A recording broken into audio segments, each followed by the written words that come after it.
I want to paint a picture for you of Britain next week.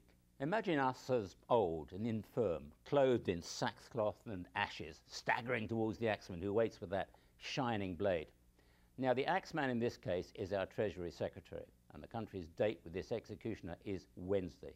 He has promised, indeed the whole British government has promised, that the cuts required to balance our terrible public spending deficit will be savage, at least 25% in most departments, leaving us with benefits cut to nothing, hundreds of thousands tossed out of work, our armed services consisting of a couple of leaky old wooden boats and those nice gentlemen in funny uniforms at the Tower of London.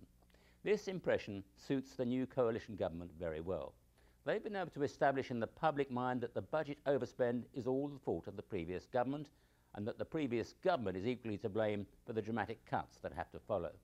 The plan is clearly to give us the unpleasant medicine now, and then relax the purse as we get closer to the next election and the economy picks up, thus taking the credit for the pleasure, but not for the pain. But remember, the vital part of that plan is that the British economy should pick up, that jobs should be created. Remember how vital a part the public sector plays in any economy. Remember the importance of our armed forces to the government, as well as to our allies such as you. So on Wednesday, when those public spending cuts are finally published, when the old generals have exploded with indignation, and the trade union leaders have promised revolution, and the charities have told us of the despair of their clients, just wait a while. Take a closer look at the figures.